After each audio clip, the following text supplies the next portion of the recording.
Hello everyone, pathway to prelims और उसके few minute series में आपका स्वागत है। ठीक है ना। तो pathway to prelims, premix pathway to prelims few minute series, और उसमें हम और आप लोगों की डिमांड पे आज हम खलजी डायनेस्टी के बारे में बात करेंगे। तो पिछली वीडियो हमने बनाई थी 8 दिन पहले, आइडियली मंडे को आना चाहिए था, ट्यूसडे आ रहा है, कोई बात नहीं, आ गया है।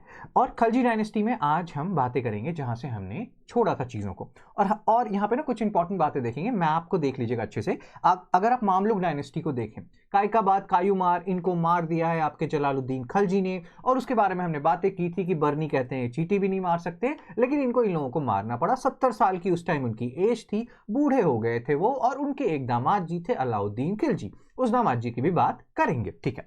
सो खलजी डायनेस्टी का अगर आप मैप भी देखें तो आपको रियलाइज होगा कि इनका जो मैप देखो, मैप एक्सटेंट है वो बड़ा है, और तुगलक डायनेस्टी का और बड़ा हो जाएगा। लोग डायनेस्टी आते आते ये सिकुड़ने लगेगा। सैयद डायनेस्टी में तो फिर क्या ही बोले इसको हम।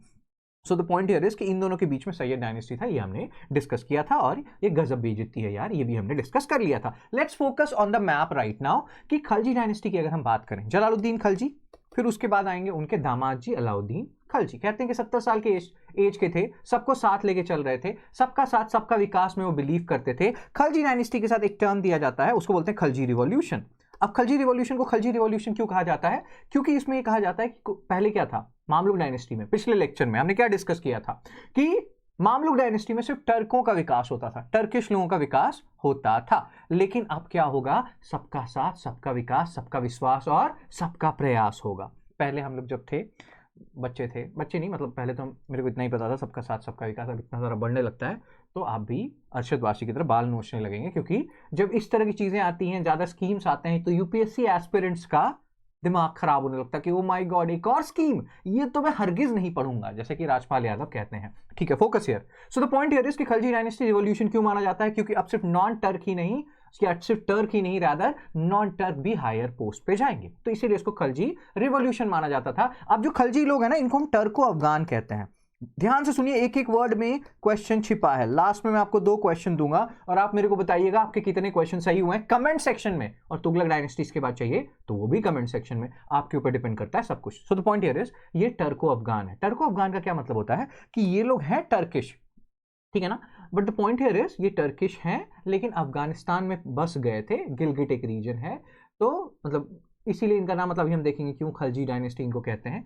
तो उस एरिया में बस गए तो ये टर्को अफगान कहलाए। अब इसके कारण क्या हो गया कि दोनों तरह के कल्चर्स को इन्होंने एसिमुलेट कर लिया, टर्किश कल्चर, अफगानी कल्चर। तो अगेन भेदभाव करने में ये विश्वास नहीं रखते थे। ठीक है, ये अच्छी चीज़ है, सबको पोस्ट मिलता था, बड़ा या छोटा कोई भी हो। अब ना उसके बाद एक अच्छी चीज़, तो अच्छी बातें हो गई, उसके बाद ये बहुत सारी चीज़ें लेके आए, मार्केट रेगुलेशन लेके आए। जब हम अलाउद्दीन खलजी की बात करेंगे, अलाउद्दीन खलजी के पीरियड में 6 बार मंगोल का अटैक हुआ, और उसमें जो 2 अटैक्स थे वो बहुत इंपॉर्टेंट हैं। एक बैटल ऑफ किली है 1299 का, और एक बैटल है बैटल ऑफ दिल्ली 1303 का। ये 2 बैटल काफ़ी इंपॉर्टेंट हैं।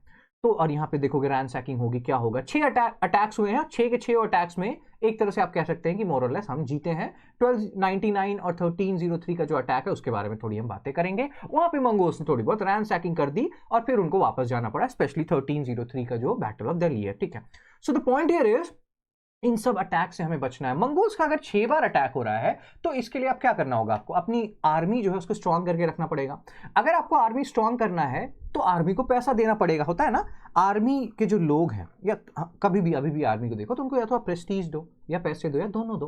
तो अगर आपको पैसे देना, मान लीजिए आपके पास ज़्यादा पैसे नहीं है, तो आप क्या करोगे? मान लो कम पैसे में आप चाहते हो कि आपकी आर्मी खुश रहे, तो आपको जो प्राइस कंट्रोल मैकेनिज्म है उसको थोड़ा ढंग का करना पड़ेगा, और ये उन्होंने किया। और यहाँ हम अलाउद्दीन खलजी की बात कर रहे हैं। जलालुद्दीन खलजी के पीरियड में ज़्यादा कुछ हुआ नहीं, वो हम डिस्कस अभी करेंगे।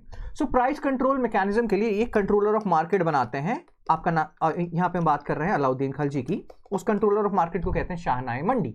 फिर ना ये थोड़े शक्की स्वभाव के थे, ये अपने ससुर जी को मार के आए थे, ठीक है ना, तो सिचुएशन थोड़ा खराब है। तो ना इनको शक होता था नोबल्स वोबल्स पे, तो ये नोबल्स वोबल्स को क्या बोलते थे कि नजर रखने के लिए बहुत सारे स्पाई नेटवर्क लेके आए, जिसको कि कहेंगे बरीद और मुहनियार। शादियां वादियां भी अगर नोबल्स अपने में करते थे तो वो मतलब पूछते थे, या उसके लिए परमिशन लेना पड़ता था उनको राजा से, अलाउद्दीन खलजी से। जैसे कि हमने गैंग्स ऑफ वासेपुर में देखा था, मैम बोलती हैं कि परमिशन लेना चाहिए। सो द पॉइंट हियर इज कि ये सारी बातें चल रही हैं। अगर आप प्राइस कंट्रोल कर लोगे, जिसके लिए शहनाई मंडी का एक पोस्ट बना है जो कि प्राइस को रेगुलेट करेगा, अलग अलग मार्केट्स बने हैं स्लेव्स के लिए, हॉर्सेस के लिए, फूड्स के लिए, और वहां पे प्राइस कंट्रोल मैकेनिज्म को स्ट्रिक्टली इन्फोर्स किया गया। इस केस में क्या होगा कि अगर मान लीजिए आप अपने सोल्जर्स को 237 टाका ही दे रहे हो, याद कीजिए टाका क्या था, सिल्वर टाका, कॉपर, जीतल, तब भी आपका सोल्जर खुश रहेगा अगर प्राइस, चीजों के दाम कम है। तो ये ना एक बहुत इंपॉर्टेंट मेजर है जो कि खलजी डायनेस्टी के पीरियड में हुआ, ये प्राइस कंट्रोल मैकेनिज्म। और इस टाइम जो खराज था, पिछले लेक्चर में हमने डिस्कस किया था खराज के बारे में, खराज होता है लैंड टैक्स। इस टाइम खराज 50% पहुंच गया था खलजी डायनेस्टी में, जो कि हाईएस्ट है। आज तक इतना हमने कभी नहीं सुना, ये वन ऑफ द मतलब हाईएस्ट है। और कोई भी हो, सबका साथ सबका विकास, कोई भी हो, सबको 50% टैक्स देना पड़ता था, ठीक है। तब भी आपको फेमीन्स के एविडेंसेस बहुत कम मिलते हैं। आप मोहम्मद बिन तुगलक के पीरियड में आओगे, खूब सारे फेमीन्स मिलेंगे। इतना सक्सेसफुल रहा ये मार्केट रिफॉर्म्स, उसके बाद भी ये मार्केट रिफॉर्म्स आगे क्यों नहीं गया, ये भी आज हम डिस्कस करेंगे। तो चलिए टाइम वेस्ट नहीं करते हैं और बातें करते हैं। तो हमने खलजी डायनेस्टी के बारे में बातें की थी कि कायकाबाद कायूमार्स को ये आए, टर्को अफगान हेरिटेज के हैं, गलजी रीजन जो है गिलजी, उस रीजन से आए तो खलजी कहलाई। गिलजी अफगानिस्तान में है टर्किश लोग, रहते थे अफगानिस्तान में। जैसे नहीं होता है, मान लीजिए आप हैं यूपी के, सेटल हो गए हैं दिल्ली में या पंजाब में, ठीक है। सो द पॉइंट हियर इज, इसीलिए टर्को अफगान कहलाए। टर्किश लोग हैं, अफगानिस्तान में सेटल हो गए थे और इनको कोई दिक्कत नहीं था नॉन टर्किश सेक्शन से। इसीलिए खलजी डायनेस्टी को एक रिवॉल्यूशन भी माना जाता है, क्योंकि अब नॉन टर्क्स भी हायर पोस्ट पर जा सकते हैं। सोशल बेसिस जो है रूलिंग क्लास का, वो बड़ा हो चुका है। सिर्फ टर्किश लोग ही नहीं है इसमें, और भी लोग हैं। जब हम बार बार एक बात को बार बार दोहरा रहे हैं, मतलब वो इंपॉर्टेंट है। और ये क्वेश्चन मेंस पर्सपेक्टिव से इंपॉर्टेंट है। क्यों खलजी डायनेस्टी एक रिवॉल्यूशन था? हमने देखा सबका साथ, सबका विकास, सबका विश्वास, सबका प्रयास, सब कुछ हो रहा है यहाँ, तो इसीलिए इंपॉर्टेंट है, याद रखना पड़ेगा, भले ही सिर खुजला के याद रखें आप। सो द पॉइंट हियर इज, और क्या इंपॉर्टेंट है हमने देखा, market regulations, price control, Mongols का अटैक, इतना खतरा है, आर्मी मेंटेन करना है, पैसा चाहिए, तो 50% टैक्स लगाओ, चीजों के दाम कम करो, सोल्जर आपके खुश रहेंगे कम दाम पे भी या कम पैसे में भी, क्योंकि चीजों के दाम कम है। शाहनाई मंडी, बरीद, मोहिनियां, इनके बारे में हम बातें करेंगे, ठीक है ना। उसके बाद फिर एक जो नेगेटिव साइड है, क्योंकि हम यूपीएससी तरीके से बताते हैं ना, यूपीएससी के पर्सपेक्टिव से पढ़ रहे हैं, तो हर एक बुरे से बुरे इंसान में अच्छी चीज और अच्छे से अच्छे इंसान में बुरी चीज। अब क्या होगा, एक्सपेंशन होगा, जो कि हम देख रहे थे मैप में। तो एक्सपेंशन का एक खामियाजा ये होता है कि आपको पता भी होना चाहिए कि आप एक्सपेंशन को कैसे कंट्रोल करोगे या मैनेज कर पाओगे, नहीं कर पाओगे। सिर्फ मलिक कफूर के दम पे नहीं होगा कुछ, और वो भी आगे देखेंगे कि मलिक कफूर क्या करते हैं। तो अभी यहाँ पे जलालुद्दीन खलजी की बात हो रही है, फर्स्ट रूलर हैं, 70 साल के हैं, बूढ़े हो चुके हैं बेचारे। तो इस केस में अपने सन इन लॉ को वो कारा कहाँ है, यूपी, वहां का गवर्नर बनाते हैं, और क्योंकि वहां के गवर्नर ने रिवोल्ट कर दिया था। फिर 1296 में इनको मार देते हैं, दामाद जी जो है मार देते हैं आपके जलालुद्दीन खलजी को। अब यहाँ जैसे लिखा है, दामाद जी, अगर आपकी सरकारी नौकरी है तो वरमाला आप जल्दी पहनते हैं। क्या आप इस बात में बिलीव करते हैं, ऐसा सच्चाई है, या आप इसकी कड़ी निंदा करते हैं? आपको लगता है ये सच है, इंडिया में ऐसा होता है सरकारी नौकरी का? तो लिखिए सच है कमेंट में, या लिखिए नहीं है सच, जो भी आप लिखिए, ये जरूरी है। Okay, so the point here is, Jalaluddin Khilji की हम बात कर रहे हैं, वो बोल रहे हैं कि बलबन की तरह बहुत स्ट्रिक्ट नहीं है। अलाउद्दीन खिलजी रिवर्ट बैक कर जाएंगे बलबन की पॉलिसी में, शैडो ऑफ नहीं होता गॉड, जिले इलाही, ये सब कॉन्सेप्ट को लाएंगे, वो थोड़ा हार्श हो जाएंगे अलाउद्दीन खिलजी। जलालुद्दीन खिलजी को यार कुछ दिन तो बचे हैं, जीने के हैं 4 दिन, ओ। तो अब इस केस में हम क्या करें, क्यों इतना ज्यादा हम फोर्स करें? तो उनका है कि सबको साथ लेके चलो, ऐसे ही 2 बच्चे मार के हम आए हैं, कायकोबाद कायूमार, और बड़ा दुख है, ठीक है ना। तो यही सारी बातें चल रही हैं कि बड़े ही मतलब वेलफेयर वाले हैं, और बड़े छोटे में वो कुछ भेदभाव नहीं करते हैं। चींटी वाली जो पॉइंट है, इस पे हम बहुत ज्यादा क्रिटिसिज्म पहले ही कर चुके हैं कि बर्नी ने बोला है चींटी भी नहीं मारते हैं, और ऐसे ही मार दिया इन्होंने कायकोबाद और कायूमार को, ठीक है। लेकिन द पॉइंट हियर इज कि इन्होंने कोई बहुत बड़ा लार्ज स्केल एक्सपेंशनिस्ट प्रोग्राम नहीं किया, 6 साल तो रहे थे बेचारे, इसके बाद तो मार ही दिया दामाद जी ने, ठीक है। अब अलाउद्दीन खिलजी पे आते हैं। आपको पता है किस सिचुएशन में आए हैं, ससुर जी को मार के आए हैं, तो माहौल थोड़ा सा गरमाया हुआ है, और इस केस में अब ये किसी पे शक नहीं कर, मतलब विश्वास नहीं कर सकते हैं, शक का कोई इलाज नहीं है कहते हैं, लेकिन इस केस में उनको शक करना पड़ेगा। प्लस राजा महाराजा अगर शक नहीं करेंगे तो कौन करेगा शक, उस केस में तो उनको कोई भी मार सकता है, राइट। तो अब क्या करेंगे वो, अब उनका ना एक कॉन्सेप्ट है कि खाली दिमाग शैतान का घर है। नोबल्स के पास, याद कीजिए बलबन भी ये कहते थे कि बेटा बुखरा खान ज्यादा टैक्स मत लो, और जो भी टैक्स लो देख के लो, इंसान को, इंसान की हैसियत के हिसाब से खराज लो। सो द पॉइंट है, यहाँ भी वही समझा रहे हैं वो, यही पॉलिसी मोर और लेस वो इंप्लीमेंट कर रहे हैं। बहुत हद तक अलाउद्दीन खिलजी के अंदर आपको बलबन की झलक दिखेगी। तो वो सोच रहे हैं ना कि नोबल्स ज्यादा अमीर रहेंगे तो दिक्कत है, ज्यादा गरीब रहेंगे तो दिक्कत है, क्योंकि ना मतलब अगर ज्यादा अमीर रहेंगे, काम नहीं करेंगे, खाली दिमाग शैतान का घर होगा, तो प्रॉपर्टी सब इनका कन्फिस्केट करो। वरीद वरीद मुहनियान को बोला कि भैया तुम देखते रहो, अभी हम उसके बारे में बात करेंगे। वाइन बंद कर दिया, क्योंकि वाइन के चक्कर में ही आपको पता है गलत गलत हरकतें होती हैं, दारू पी के ही लोग बहकते हैं, ठीक है ना। थोड़ी सी जो पी ली है, थोड़ी तो पी है, लेकिन उसी थोड़े चक्कर में बहुत गड़बड़ हो जाता है, ठीक है ना। सो इसलिए नो दारू। और सोशल गैदरिंग की ये मिलेंगे, मिल बैठेंगे 3 यार आप में और बैक पाइपर क्लब सोडा, तभी इश्यूज होते हैं। तो social gathering forbidden. Convivial parties nobles के बीच में होता था, वो बोला ना ये सब पार्टी वार्टी बंद, कोई मस्ती यारी नहीं, तुम लोग ग्रुपिंग करोगे, ग्रुपिज्म होगा, और ये सब मेरे को पसंद नहीं है। Highly centralised government, shadow of God, again Balban की झलक अलाउद्दीन खिलजी के अंदर आपको मिल रही है। फियर एक बेसिस बनाया बलबन की, जैसा आपको दिख रहा है यहाँ पे, लेकिन बलबन के पीरियड में उतना एक्सपेंशन नहीं हुआ, अब एक्सपेंशन होगा। तो ये चीज आपको थोड़ा सा ध्यान रखना है। अब ना यहाँ पे जैसे हम रिफॉर्म्स रेगुलेशंस की बात कर रहे हैं, वो क्या करते हैं, तो हमने क्या बोला कि ऑफिशियल्स को बोला उन्होंने कि पैसा निकालो नोबल से, जो इन्होंने गलत तरीके से कमाया है, क्योंकि खाली दिमाग शैतान का घर है, अगर ज्यादा पैसा होगा काम नहीं करेंगे, फिर इधर उधर गलत हरकतें करेंगे। तो people should not be left enough means to harbour thoughts of rebellion, इस चीज को आपको ध्यान रखना है। वक्फ, इनाम लैंड, खलीसा लैंड, इन सब की भी बातें हमने की हैं। रिवाइज कीजिए पार्ट 1 को जाके, जिसमें कि हमने स्लेव और मामलुक डायनेस्टी पढ़ा था। तो ये तो फर्स्ट हो गया। सेकंड में है कि स्पाइस बनाओ। बरीद और मुहनियान ये स्पाइस का नाम है। जैसे कि हमारी नेबर आंटी जो है, जब कोई लड़का किसी लड़की से बात करता है तब वो स्पाइंग करती हैं, उसी तरीके से ये बरीद और मुहनियान स्पाइंग शुरू कर देते हैं, और इस चीज का ध्यान आपको रखना है, ठीक है ना। स्पाइंग करने से, और ये स्पाइंग बहुत इंपॉर्टेंट है, हमने वाइन ड्रिंकिंग की भी बात कर ली थी कि ये फॉरबिडन है, थोड़ी सी क्या, कुछ भी नहीं पीना है आपको। और नोबल्स को बोला कि साथ में नहीं रहना, ये भी हमने डिस्कस किया, क्योंकि तुम लोग साथ में रहोगे, ग्रुपिज्म करोगे, प्लॉटिंग करोगे। अब मिलिट्री रिफॉर्म्स क्यों जरूरी है? 6 मुगल अटैक हुए हैं, मुगल्स हैं वो, ऐसा नहीं है कि बगल की चाची जो है वो कुछ कहने आ गई हैं आपको। सो मुगल का अटैक है तो कुछ तो करना पड़ेगा ना ब्रो। तो इसके लिए वो क्या करेंगे, अभी हम देखेंगे। हॉर्सेस जो है ढंग की क्वालिटी का हो, तो उसके लिए एक डार्क सिस्टम लेके आएंगे, ब्रांडिंग करेंगे हॉर्सेस का, कि 1 नंबर, ये 2 नंबर, ये 3 नंबर। जब लड़ने जाएंगे तो 1 नंबर लेके जाएंगे। बैट्स नहीं होते क्रिकेट बैट्स, सब लोग बोलते हैं ना अच्छा बैट जो है उसको अच्छे से रखना चाहिए, क्रिकेटर को बहुत मुश्किल से मिलता है। बैट से हम हॉर्स को कंपेयर नहीं करना, but hope you are understanding this. उसी तरीके से हुलिया सिस्टम लेके आए, ये आइडेंटिफाई करेंगे कि अरे राम तुमको तो अपॉइंट किए ही नहीं थे, हम तो श्याम को अपॉइंट किए थे, तुम कहां से आ गए। ये सब चीजें ना हो, राम श्याम वाली बातें, तो इसीलिए हुलिया सिस्टम आया। फिर सोल्जर को देंगे टांका। अब आपको ये बताना है क्या है टांका, क्या है जीतल, कौन है सिल्वर, कौन है कॉपर। अभी थोड़ी देर पहले मैंने बताया था, फर्स्ट पार्ट में स्लेव और मामलुक डायनेस्टी में भी हमने ये डिस्कस किया था। अब आपको ये याद करना पड़ेगा, हमने बलबन के पीरियड में पढ़ा था कि एक सेपरेट डिपार्टमेंट बना था, मिलिट्री डिपार्टमेंट, दीवाने अर्ज, क्योंकि उनके पीरियड में भी मंगोल्स का इशू था, तो दीवाने अर्ज बना। अब वहां पे एक स्पेशल पर्सन अपॉइंट किया गया है, उसका नाम है आरिज़े मुमलिक। दीवाने अर्ज के अंदर आरिज़े मुमलिक, इस चीज को ध्यान रखिएगा। अब अगर आप लोगों ने मेरे से पहले पढ़ा है, नहीं भी पढ़ा है, तो अभी प्रीलिम्स क्रैश हमारा मंडे से स्टार्ट हुआ है, उसको ज्वाइन कर लीजिए, आप पढ़ेंगे मेरे से।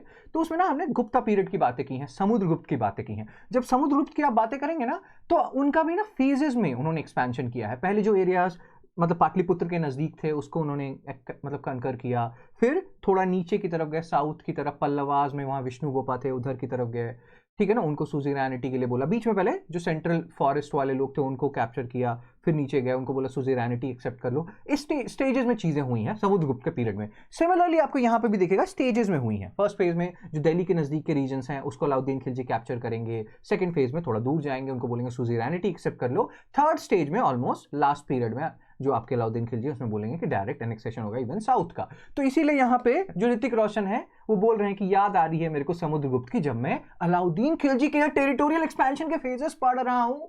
ओह माय गॉड, गला चला जाएगा मेरा, ठीक है।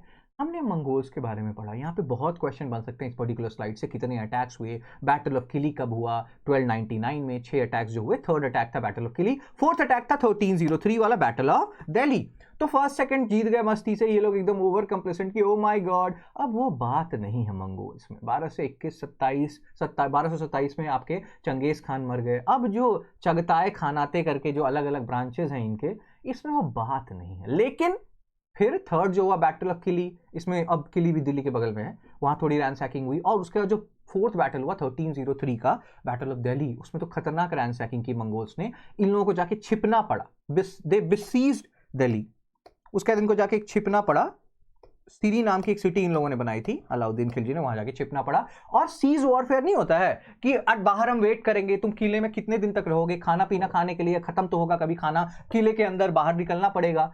ये लोग ज़्यादा दिन तक, मंगोल्स को उतना सीज वॉरफेयर नहीं आता था, ये लोग छिपे रहे किले के अंदर, फिर वो लोग चले गए। उसके बाद फिर जो 5th और 6th अटैक हुआ, फिर इन लोगों ने हराया, डिसाइसिव विक्ट्री थी 6th जो बैटल हुआ उसमें। तो ये चीज़ ध्यान रखिएगा। अब आपको इन सब चीज़ों से समझ में आ रहा है कि इतने अटैक्स के लिए अपने आर्मी को मेंटेन करके रखना पड़ेगा, आर्मी को खुश रखना पड़ेगा, सोल्जर्स को खुश रखना पड़ेगा, मार्केट रेगुलेशन जरूरी है, प्राइस कंट्रोल जरूरी है। आज आपको ये वीडियो मिलेगा ट्यूसडे 8 AM। कल से मतलब मंडे से हमारा प्रीलिम्स क्रैश स्टार्ट हो चुका है, ठीक है ना, और 30 अक्टूबर से 20 अप्रैल तक ये चलेगा प्रीलिम्स क्रैश। 2 घंटे अभी आपको देने हैं, 2 घंटे आप प्रीलिम्स का पढ़िए। एक सिस्टमैटिक ऑर्डर में सारी चीज़ें हमारी चल रही हैं। मनमीत मैम ने एक वीडियो बनाया था, मैंने भी एक वीडियो बनाया था पोमोडोरो वाला, उसको देख सकते हो। हमने और बातें की हैं। आज तो खलजी डायनेस्टी तो ज़्यादा बात में नहीं कर सकता, लेकिन एक दिन पहले ही स्टार्ट हुआ है। अभी भी अगर आपको लग रहा है कि sir I want to be a part of it, ये 14,500 से 11,500 लॉन्ग टर्म में आपको बहुत नहीं लगेगा। नॉलेज एक बार गेन हो जाता है तो अलग लेवल का कॉन्फिडेंस रहेगा आपके अंदर, ठीक है ना। और आपको लग रहा है कि सर थोड़ा सा डिस्काउंट मिल जाए तो oh my God sir feel आ जाएगा सर, सो फील ले लीजिए। October 31 कोड आप यूज़ कर सकते हैं, 10% आपको डिस्काउंट मिल जाएगा और ज्वाइन कीजिए प्रीलिम्स क्रैश हमारा, ठीक है। So focus here. हमने देखा कि इतने अटैक्स हो रहे हैं मंगोल्स के, कुछ भी है मंगोल में, वो बात नहीं है, वो कुछ भी है, फिर भी आपने देखा ना battle of Kili, battle of Delhi, ये सब चीजें हो रही हैं, सीज वॉरफेयर एटसेट्रा। उनको आता नहीं है, आता तो पता नहीं क्या कर देते वो, तो इनको लग रहा है कि कुछ तो करना पड़ेगा, या तो टैक्स बढ़ाओ या चीज़ों के दाम घटाओ। तो उन्होंने सोचा दोनों कर लेते हैं, टैक्स भी बढ़ा देते हैं, चीज़ों के दाम भी घटा देते हैं। तो एग्रेरियन और इकोनॉमिक रिफॉर्म्स होगा। खलीसा लैंड, कमेंट सेक्शन में बताइए क्या था खलीसा लैंड। क्या ये क्राउन लैंड है, क्या ये स्कॉलरली पर्पस के लिए दिया जाने वाला लैंड है, क्या है खलीसा लैंड। ये लैंड धीरे धीरे खलीसा लैंड जो है बढ़ता जा रहा है। उन्होंने टैक्स को 50% कर दिया और इसमें कोई भेदभाव नहीं है, तुम कोई भी हो तुमको 50% टैक्स देना पड़ेगा। और लैंड टैक्स को हम बोलते हैं खराज। अब इससे इशू आइडियली तो क्या होना चाहिए, इतना टैक्स कभी हमने दिया नहीं, आइडियली 1/3 1/4 ये सब हम सुनते हैं। और मुगल पीरियड में भी आप देखोगे 1/3, मुल्तान वाले एरिया में, राजस्थान वाले एरिया में मुगल पीरियड में 1/4 टैक्स लिया जाता था, क्योंकि मुल्तान वाला एरिया भी उतना प्रोडक्टिव नहीं था। यहाँ हाफ ले रहे हैं मुगल से भी पहले, तब भी आपको नहीं दिखेगा कि बहुत फेमीन्स हुए, लेकिन कुछ भी नहीं भी हुआ, 50% डिमांड फिर भी काफ़ी हाई है। और ये रिग्रेसिव टैक्सेशन है। आपको ना रिग्रेसिव टैक्सेशन आप इकोनॉमी में पढ़ते होंगे कि रिग्रेसिव टैक्सेशन क्या होता है, कि मान लीजिए आप पार्ले जी खाते हैं, पार्ले जी का दाम है 30 रुपये, ठीक है ना। वैसे तो पार्ले जी ये पॉलिसी नहीं करता दाम बढ़ाने का, वो बस क्वांटिटी घटाता है। आप बताइएगा उस तरह के मैकेनिज्म को क्या बोलते हैं, जब आप चीज़ों के दाम नहीं बढ़ाएंगे, आप अंदर में ना पैकेट के अंदर क्वांटिटी घटाने लगेंगे। This is a term for that as well, ठीक है ना। सो ₹30 मान लेते हैं, 100 रुपये आपकी आमदनी है, 30 रुपये का पार्ले जी खाते हैं आप, उस पर 5 रुपये टैक्स है। तो उस पर आप अगर आप ना अपने इनकम का 5% टैक्स दे रहे हो, क्योंकि 100 रुपये आप कमाते हो। मान लीजिए कोई बंदा है, बहुत बड़ा बंदा है, वो 1000 रुपये 10,000 रुपये कमाता है, या 1000 रुपये अगर वो कमाता है तो वो 0.5% टैक्स दे रहा है। कहने का मतलब क्या है कि जो गरीब इंसान है वो ज़्यादा टैक्स देगा अगर यूनिफॉर्म रेट ऑफ टैक्सेशन है, ज़्यादा परसेंटेज ऑफ टैक्स दे रहा है ना। मेरा तो 5% चला गया, 95% मेरा बचा। जो अमीर आदमी है उसका 99.5% पैसा बचा हुआ है ना। सो ये रिग्रेसिव हो जाता है इस तरह का जो यूनिफॉर्म टैक्स होता है। सबको जब सेम देना पड़ता है तो गरीब अपने आय का ज़्यादा परसेंटेज देते हैं। ये आप इकोनॉमी में ज़्यादा पढ़ेंगे। तो यहाँ पे यही चीज़ कहा जा रहा है, ये इतना दुखी होकर यही कह रहे हैं कि हम खानदानी गरीब हैं, कहाँ से दे पाएंगे 50% टैक्स, बच्चे की जान लोगे क्या। फोकस। तो ये सारी बातें चल रही हैं। अब ना यहाँ पे है कि इतना 50% टैक्स दिए तो कैसे दें, सब कैश चाहिए क्या ब्रो। उन्होंने बोला नहीं यार, काइंड में भी दो, ग्रेन्स में भी दो। अब हो क्या रहा है कि उस सिचुएशन में आप देखोगे आगे, जब मोहम्मद बिन तुगलक या फिरोज शाह तुगलक, अगर आप देखोगे, अगर आप तुगलक डायनेस्टी चाहोगे मेरे से बनवाना, आप देखोगे मोहम्मद बिन तुगलक के पीरियड में खूब सारे फेमीन्स हुए, तो फिरोज शाह तुगलक ने काफी सारे पॉन्ड्स बनाए, कैनाल्स बनाए, तो ये इशू था उस टाइम।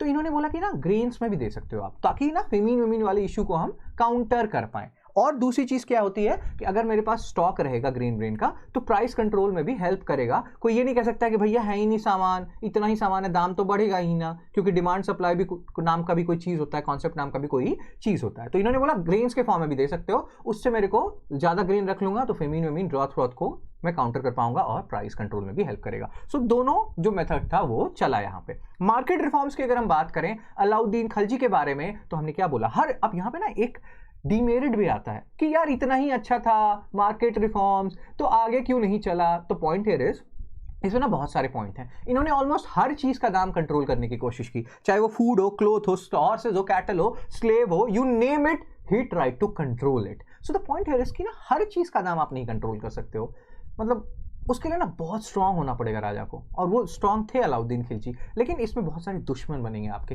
प्लस इसमें ना आपका जो गवर्नमेंट में मतलब ऑफिशियल्स हैं, जो आपके ऑफिशियल्स है, रॉयल ऑफिशियल्स, वो कितने ईमानदार हैं ये भी मैटर करेगा। सो बहुत सारे फैक्टर्स मैटर करते थे इस रिफॉर्म्स को सक्सेसफुल बनाने में। फॉर्चुनेटली फॉर खिलजी, अलाउद्दीन खिलजी, ये काम कर गया उनके पीरियड में। आगे किसी ने इसको फॉलो नहीं किया क्योंकि बहुत स्ट्रांग राजा चाहिए और बहुत ज़्यादा दुश्मन बनेंगे, बहुत स्ट्रांग गवर्नमेंट ऑफिशियल्स चाहिए, किसी को इतना पेच नहीं लेना था। उनको लगा था भक इतना कौन मेहनत करे, छोटा, इसीलिए उन लोगों ने इंप्लीमेंट नहीं किया। Will talk about this is actually a mains question. आपको लगेगा सर क्या अभी। सो द पॉइंट है कि अब यहाँ पे ये बातें चल रही है कि फूड वूड जो है बंजारा लेके आ रहे हैं, बंजारा इसकी धुन, आप समझ रहे हैं, आप गाना गाइए और बंजारा पे क्वेश्चन आ चुका है यूपीएससी में। ये लोग आते थे फूड ग्रेन्स लेके और अच्छा से, मतलब होता है ना, चीज़ों के दाम इन्होंने कंट्रोल करवाए। हॉर्सेज वॉर्सेज जो थे मुल्तान से आते थे, मुल्तान एरिया से, मुल्तानी लोग। अब ये जो लोग थे, जो इंटरमीडियरीज थे, जो इनको बोला जाता था इतने में ही बेचना है, अगर वो सुन लेते थे तो ठीक है, नहीं सुनते थे तो फिर उनको बॉम्ब से उड़ा देते थे, जैसे राजपाल यादव कह रहे हैं। तो कह रहे हैं कि हॉर्सेस, कैटल, स्लेव्स, इनका भी मार्केट है, मुल्तानी अफगानी लोग आ रहे हैं, तो इनको बोल दिया जाता था। अलाउद्दीन कह देते थे कि भैया आप ना जितना बोला जा रहा है उतने में ही बेचो, नहीं बेचोगे तो साइट को बॉम्ब से उड़ा लेंगे। यहाँ साइट नहीं था, बट द थिंग इसकी जो वर्ड था वो हम यहाँ लिख नहीं सकते, ठीक है ना। सो ये चीज़ थोड़ा सा ध्यान रखिएगा। अब हर चीज़ के दाम तुम कंट्रोल करोगे ना तो थोड़ा दिक्कत हो जाएगा। और यहाँ पे वही कह रहे हैं, हमने डिस्कस किया था कि बरीद मोहनियान जो स्पाइस थे उसको हर जगह रखा गया। जैसे कि जॉनी इंग्लिश जो है ये काफ़ी फेमस स्पाई है, one of the world's best spy if not the best spy.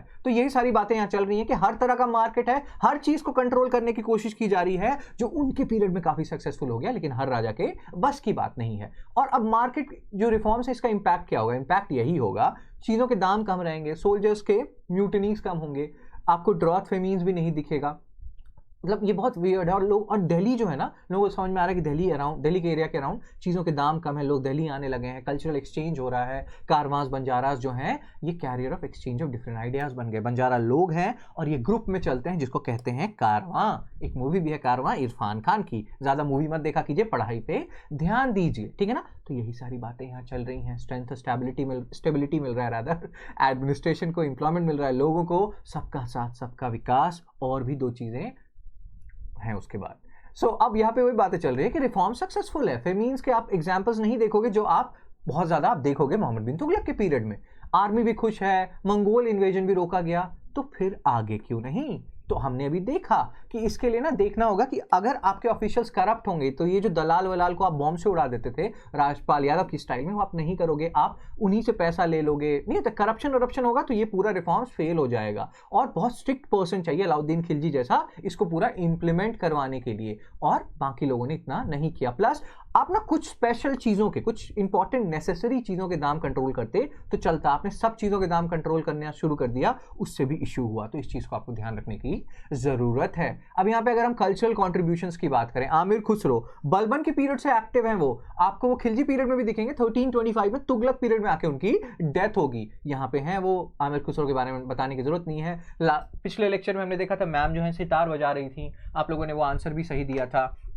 उसके बाद ना ये आमिर हसन कौन है, जो एक नहीं होता एक पर्शियन गजल्स, उसको उन्होंने डेवलप किया। जैसे देखना राजपाल यादव गाना गा रहे हैं, कोई शिकवा ना गम ना कोई याद, बैठे बैठे बस आंख भर आई, चुपके चुपके रात, ठीक है। उसके बाद अलाई दरवाजा, सीरी बनाया जहाँ पे जाके ये लोग छिपे हुए थे, बैटल ऑफ दिल्ली 1303 के अराउंड, और नीचे से साउथ से ये कोहिनूर डायमंड ये सब जीत के लाए, ठीक है। और बाद में फिर ब्रिटिशर्स लेके भाग गए। अब स्टोरी है कि 1316 लास्ट के ईयर में थोड़े इन्फैचुएटेड हो गए थे मलिक कफूर से, इनके बीच के रिलेशनशिप के बारे में स्पेकुलेशन है, हमें नहीं जाना, ठीक है, हमें क्या करना है किसी के पर्सनल लाइफ में जाके, ओके। लेकिन एक जो चीज़ जिसमें हमें ज़रूर जाना है वो है कि ये शक्की हो गए थे। जैसे नहीं ये लड़की जो है ये शक्की हो जाती है उस लड़के पे जब वो कहता है कि मैं आपसे ही सिर्फ बात करता हूँ, क्योंकि लड़के, आप समझ रहे ना, हाँ, focus. The point here is कि इस इमेज से हमें ये बताना चाह रहे हैं कि अलाउद्दीन खिलजी लास्ट के पीरियड में काफ़ी शक्की हो गए। मलिक कफूर बोलते थे उठ तो उठ जाते थे, बैठ तो बैठ जाते थे, तबीयत खराब हो गई थी उनकी, और अपने बच्चों को उन्होंने अंधा अंधा करवा दिया था मलिक कफूर के कहने पे। और बाद में 1316 में बीमारी से मर गए। और बहुत बर्नी तो ये कहते हैं कि बहुत लोग ये कहते हैं कि मलिक कफूर ने इनको मार दिया। मलिक कफूर आप और देखना चाहते हैं तो वो पद्मावत मूवी है, उसमें जिम सर्व जो है वो मलिक कफूर बने हैं, ठीक है। तो इसके बाद मलिक कफूर इनके एक छोटे से बच्चे को राजा बनवा देते हैं, लेकिन मलिक कफूर को मार दिया जाता है, और एक मुबारक शाह नाम के बच्चे हैं 18 साल के, जो कि राजा बनते हैं। ये भी आपके अलाउद्दीन खिलजी के बच्चे हैं। मुबारक शाह है थोड़े से गड़बड़ कैरेक्टर के, मुबारक शाह के पीरियड में एक बंदा है खुसरो खान, ये काफ़ी दिनों से मतलब अलाउद्दीन खिलजी के पीरियड से एक्टिव है। कहते हैं कि इन दोनों का होमोसेक्सुअल रिलेशनशिप है, इसमें कोई दो राय नहीं है, ये मैक्सिमम सोर्सेस कहती है कि खुसरो खान के एक और भाई हैं और दोनों बड़े हमशक्ल टाइप के लगते हैं। तो मुबारक शाह खुसरो खान होते तो खुसरो खान के साथ प्यार करते हैं, और वो नहीं होते तो उनके भाई के साथ प्यार करते हैं। कहते हैं कि खुसरो खान इतना फ्रस्ट्रेट हो गए थे और उनको इतना पसंद नहीं था ये सब होमोसेक्सुअल एक्टिविटीज़, आदमी हूँ आदमी से प्यार करता हूँ, कि उन्होंने फ्रस्ट्रेशन में मार दिया मुबारक शाह को और खुसरो खान बन गए राजा। लेकिन अब इसी टाइम में क्या हो रहा है कि तुगलक, जो गाजी मलिक हैं, जो गयासुद्दीन तुगलक बनेंगे, ये वार्डन ऑफ द मार्चेस हैं, नहीं होता, मंगोल्स फ्रंटियर पे एक तरह से गार्ड कर रहे हैं कि मंगोल्स अंदर ना घुस जाएं, और इनको ये पसंद नहीं आया जब गाजी मलिक बने, मतलब राजा, या जो भी चल रहा था इन दोनों के बीच। लेकिन टाइम का वेट कर रहे थे और वो टाइम आया 1320 में, फिर इन्होंने गाजी मलिक को मारा और तुगलक डायनेस्टी बनी। तो आदमी हूँ आदमी से प्यार करता हूँ, ये काफ़ी पुराना कॉन्सेप्ट दिख रहा है आपको। अब सॉल्व कीजिए इस फर्स्ट क्वेश्चन को, 2022 में आया है। कमेंट सेक्शन में मेरे को बताइएगा कि जो 2 क्वेश्चन मैं आपको दूंगा क्या दोनों के दोनों सही हैं आपके, और दूसरा कि क्या आपको तुगलक डायनेस्टी भी चाहिए। क्या आंसर है इस क्वेश्चन का? फर्स्ट मंगोल इन्वेजन, ये रॉन्ग हो गया। तो ना इस तरह के क्वेश्चंस में 2 ऑप्शन से एलिमिनेट हो गए। अब क्या है, हमने देखा अलाउद्दीन खिलजी के पीरियड में मंगोल आए थे और बिसीज किया था, तो सेकंड सही है। तो इवन अगर आपको थर्ड वाला नहीं भी पता होता तो आपका क्वेश्चन ये सॉल्व हो जाता। ठीक है, नेक्स्ट क्वेश्चन पे आते हैं। पॉज कर लीजिएगा मेरे को, कमेंट सेक्शन में बताइएगा दोनों के दोनों सही हुए कि नहीं। आइडियली दोनों सही होने चाहिए। अब यहाँ पे है कि इल्तुतमिश के पीरियड में पहली बार चंगेज खान परस्यूट में आए थे, ये वो। तो फर्स्ट तो सही है, फर्स्ट सही है, तो गया 2 ऑप्शन गया। मोहम्मद बिन तुगलक के पीरियड में तिमूर जो है वो ऑक्यूपाई करते हैं, मुल्तान क्रॉस करते हैं, इंडस आइडियली, मतलब। और देवरॉय टू के बारे में बात हो रही है, देवरॉय टू का तो यहाँ पे हमें कुछ करना नहीं, थर्ड हट चुका है। ऑप्शन एलिमिनेशन यूज कीजिएगा, बहुत हेल्प करेगा। तो मोहम्मद बिन तुगलक 1324-51, तैमूर जो है मुल्तान या इधर वाले एरिया 1398 के अराउंड अटैक हुआ है। काफी टाइम डिस्पैरिटी है, बट अगेन ये क्वेश्चन गलत भी हो सकता है क्योंकि आपने तुगलक पीरियड नहीं पढ़ा है, तो मैं ये मानूंगा कि आपका जीरो नॉलेज है, बट स्टिल सही होना चाहिए यार, बेसिक। चलिए ठीक है, देखते हैं आप लोग कमेंट सेक्शन में, देखता हूँ क्या होता है आपके साथ। तो क्या दोनों सही होते हैं, नहीं होते? एक भी सही होगा तो I am happy. So answer इसका ए, 1 ओनली, सेकंड स्टेटमेंट रॉन्ग है। ठीक है, so that's it, Khalji dynasty खत्म। होपफुली इसको आप 10 बार रिवाइज करेंगे जैसे आपने स्लेव मामलुक डायनेस्टी किया होगा। और तुगलक डायनेस्टी चाहिए तो कमेंट सेक्शन में बताइए, अपने मार्क्स बताइए। मिलते हैं आपसे जल्दी ही। Take care, be blessed, bye bye.